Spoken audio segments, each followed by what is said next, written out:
Filing kami ng resolution to investigate yung fake birth certificates sa ating bansa. Dahil doon sa hearing lumalabas na mayroon 300 plus na mga fake birth certificates, of which 60 plus foreigners ang kumuha. No? So magpa-file ako ng resolution to investigate that. At the same time, kasama doon sa resolution yung case ni Angelito Go, kasi kay Angelito Go masyadong garapalan no?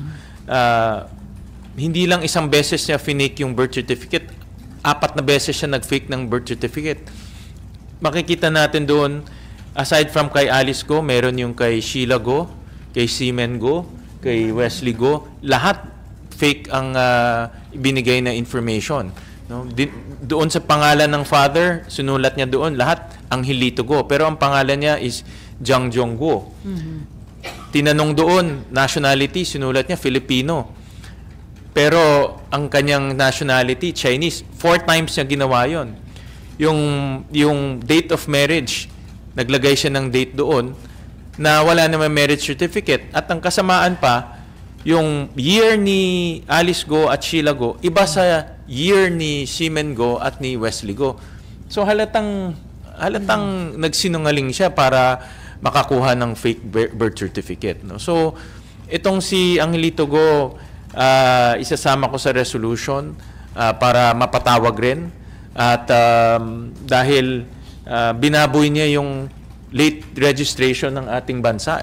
No? At dahil sa pagbababoy niya ng late registration ng ating bansa, nagkaroon tayo ng ganitong issue. No? Meron tumatakbo bilang mayor at hindi rin natin alam kung ano pang pwedeng abutin niya dahil pwede siya rin mag-file ng congressman, governor at iba pa. Pero sir, wala bang negligence sa part ng mga government agencies para hindi na validate yung mga ibinigay na information? Wala kasi sa proseso nila yung validation. Ito rin isang angulo na dapat tignan. Kung pupunta ka doon at magbigay ka ng testimonya mo, susulat nila doon, tapos na. No? Wala nang kinakailangan. Wala nang kailangan validation. Kailangan, ang aking nakikita dito, kahit papano merong random violation. Tingnan mo yung dokumento kung tama o hindi.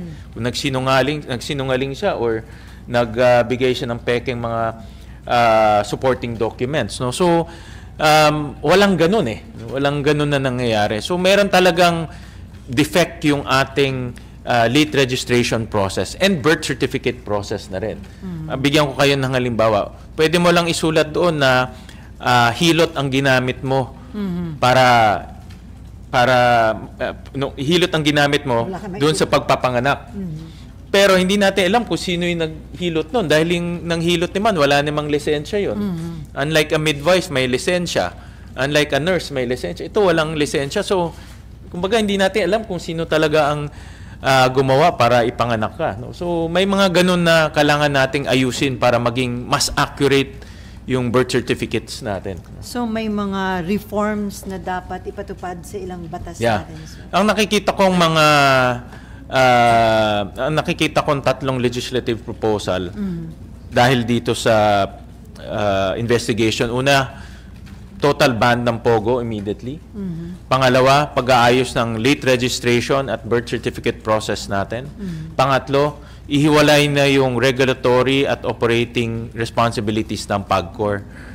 Nasabi ko na ito nung una, pero ito na naman yung isang obvious na conflict of interest ng PAGCOR dahil kumikita sila sa kabilang banda, pero sa kabilang banda nagre-regulate sila. No? At dahil kumikita sila, hindi sila naghihigpit at ito lumalampas. Kikita natin na umabot sa ganitong punto na napakaluwag yung ginagawa nilang pagbabantay sa mga POGO. So dun sa 3, may isa nang na-file na sir, di ba? Meron ng isa. Yung total ban. Yung total ban. Yung alam ko yung paghihiwalay rin, meron na rin nag-file nun. No? So yung reforma nilang sa late registration and birth certificate system natin. Before Mav, sir, meron nilang ni-raid na panibagong POGO sa Porac, Pampanga. Ito ba may connection doon sa ni-raid sa Banbantal? Sa mga initial information namin na nakuha, ito ay dati ng POGO operator na na-cancel yung kanyang license. Pero patuloy pa siya nag-ooperate doon sa lugar na yon. Ito yung Lucky South 99. Nahuli na ito dati, kinansela yung kanyang lisensya pero nagpatuloy pa rin siya sa pag-ooperate. At ang mga information na kuha ko, itong Pogo meron siyang seating capacity of more than 1,000 agents o 1,000 na trabahador.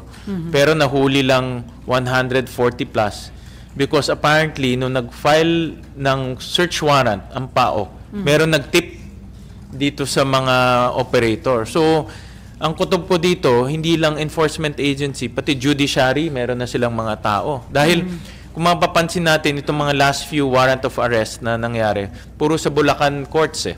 No? So siguro alam nila na dito na naman pupunta, nagkaroon na sila ng mga mata at tenga doon sa korte at nalaman na nila. No? So again, marunong rin gumalaw itong mga ito para magkaroon ng mga galamay. At ito yung isang ebidensya na meron na silang mga tao sa mga lugar na magbibigay ng tips sa kanila. Okay.